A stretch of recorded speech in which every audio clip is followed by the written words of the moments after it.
الحمد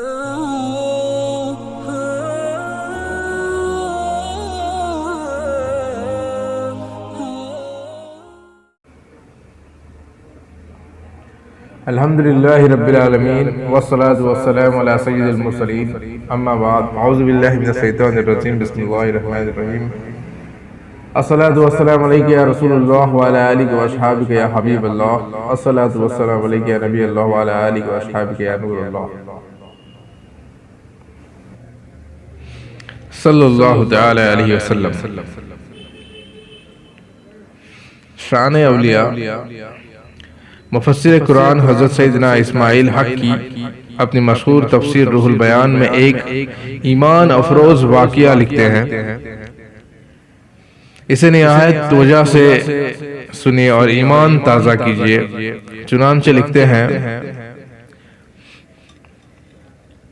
کہ حضرت سیدنا امام ابو الحسن شاذلی رحمۃ اللہ تعالی علیہ ارشاد فرماتے ہیں کہ میں ایک بار مسجد اقصی میں سو گیا، کیا دیکھتا ہوں کہ مسجد اقصی کے باہر ایک تخت بچھایا گیا ہے اور فوج در فوج مخلوق کا ازدحام یعنی مجمع ہونا شروع ہوا۔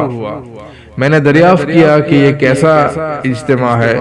معلوم ہوا کہ تمام رسول انبیاء علیہ السلام سید عالم نور مجسم صلی اللہ تعالی علیہ وسلم کی خدمت اقدس میں حاضر ہوئے ہیں۔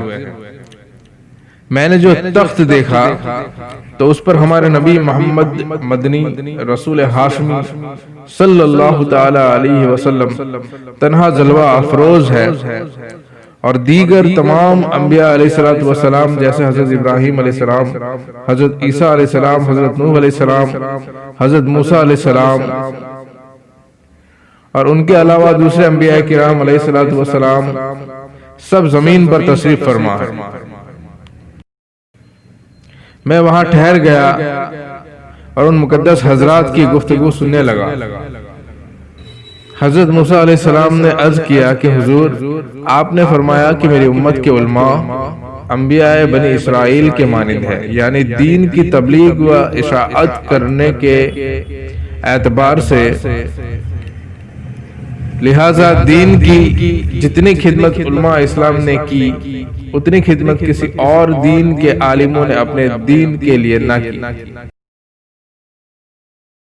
حضور اکرم نبی مکرم صلی اللہ تعالی علیہ وسلم نے امام محمد بن محمد غزالی رحمۃ اللہ تعالی علیہ کی طرف اشارہ فرمایا۔ حضرت موسیٰ علیہ السلام نے ان سے ایک سوال کیا، امام غزالی رحمۃ اللہ تعالی علیہ نے اس کے 10 جواب دیے۔ حضرت موسیٰ علیہ السلام نے فرمایا کہ جواب سوال کے موافق ہونا چاہیے، ایک سوال کا ایک جواب دینا تھا، آپ نے 10 جواب کیوں دیے؟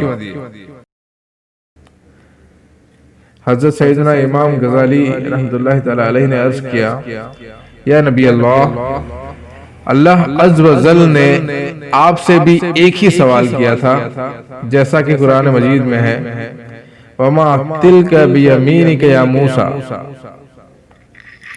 ترجمہ، اور یہ تیرے داہنے ہاتھ میں کیا ہے اے موسیٰ؟ آپ نے اس کے کئی جواب دیے، یہ میرا عصا یعنی لاٹھی ہے، میں اس پر ٹیک لگاتا ہوں اور اس سے اپنی بکریوں کے لیے پتے جھاڑتا ہوں، اور اس کے علاوہ میرے اور بھی کام اس سے سر انجام ہوتے ہیں۔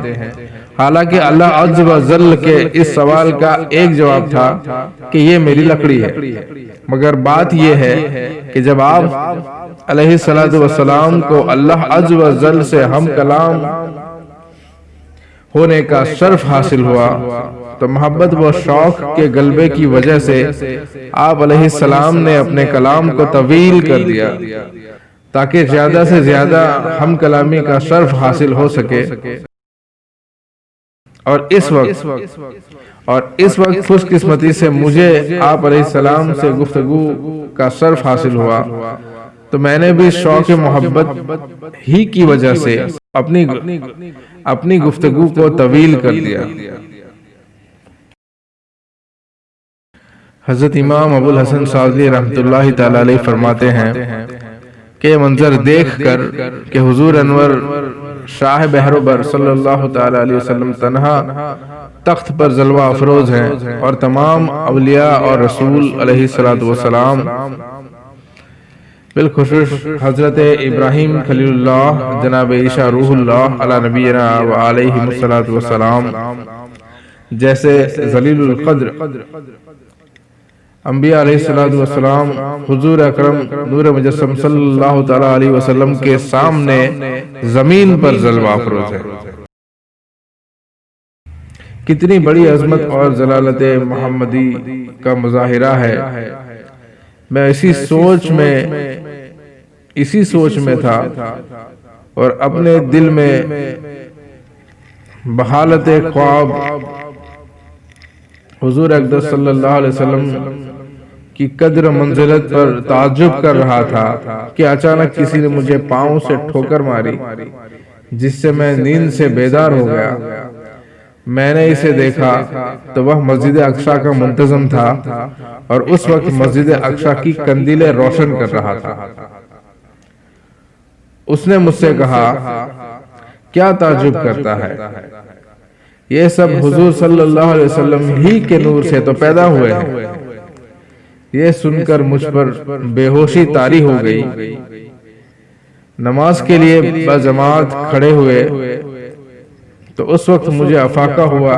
میں نے مسجد اقصی کے اس منتظم کو تلاش کیا مگر آج تک اسے نہ پایا۔ خلق سے اولیاء، اولیاء سے رسول، خلق سے اولیاء، اولیاء سے رسول، اور رسولوں سے اعلیٰ ہمارا نبی، ملک کونین میں انبیاء، تاجداروں کا آقا ہمارا نبی صلی اللہ تعالی علیہ وسلم۔ واللہ اعلم بالصواب۔